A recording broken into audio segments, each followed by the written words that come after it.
আসসালামু আলাইকুম। প্রধান উপদেষ্টা ডক্টর ইউনূস স্যার, আইন ও শিক্ষা উপদেষ্টা আসিফ নজরুল স্যার, প্রধান সমন্বয়কারী গণ অধিকার পরিষদের বিপি নূর, বাংলাদেশ জামাতে ইসলামের আমির ডাক্তার শফিকুর রহমান, আবু তোয়া আদনান এবং বিএনপির মহাসচিব মির্জা ফখরুল ইসলাম থেকে শুরু করে বাংলাদেশের সকল শ্রেণীর সকল পেশার সচেতন নাগরিকদের কাছে আমাদের সকল প্রবাসীদের দুটো গুরুত্বপূর্ণ দাবি। প্রথম দাবি, প্রত্যেক প্রবাসীদেরকে সরকারি চাকরিজীবীদের মতো এককালীন পেনশনের ব্যবস্থা করে দেবেন। কে কত বছর প্রবাস জীবন শেষ করে দেশে ফিরে এসেছে তার উপর ভিত্তি করে পেনশনের ব্যবস্থা করবেন। দ্বিতীয় দাবি, প্রত্যেক প্রবাসীর পরিবারের সন্তানদের একজন করে সরকারি চাকরির ব্যবস্থা করে দেবেন।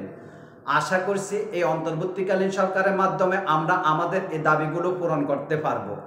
আপনাদের মাধ্যমে যদি আমাদের এই দাবিগুলো কার্যকর করা হয় তাহলে পরবর্তীতে যে সরকারি আসুক না কেন সেটা বহাল থাকবে। কারণ এই পেনশনের টাকাগুলো তো আপনারা আর আপনাদের পকেট থেকে দেবেন না। আমরা প্রবাসীরা দেশে রিমিটেন্স পাঠানোর পর যে একটা প্রফিট পাবেন, ওই প্রফিট থেকে তো আমাদেরকে এই পেনশনের টাকাগুলো দেবেন। এতে আপনাদের ক্ষতি কোথায়? আমি মনে করি এতে আপনারা ক্ষতির চেয়ে আরও বেশি লাভবান হবেন, দেশেরও উন্নতি হবে।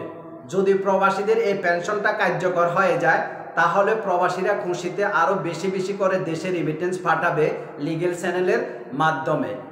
এরকম একটা সুসংবাদ পেলে প্রবাসীরা কখনো হুন্ডিতে দেশে টাকা পাঠাবে না। যারা প্রবাসে অবৈধ আছে তারাও বৈধ হয়ে যাবে লিগ্যাল চ্যানেলে দেশে টাকা পাঠানোর জন্য।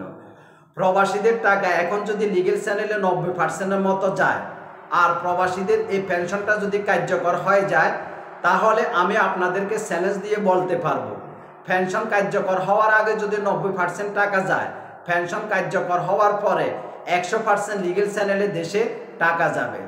তাই আপনারা সকল সমন্বয়কারীদের কাছে আমাদের সকল প্রবাসীদের অনুরোধ, আমাদেরকে ভিআইপির মর্যাদা না দিয়ে শুধু আমাদের এই দুটো দাবি পূরণ করে দেন, তাহলে আমরা ভিআইপি চেয়েও অনেক বেশি মর্যাদা পাব।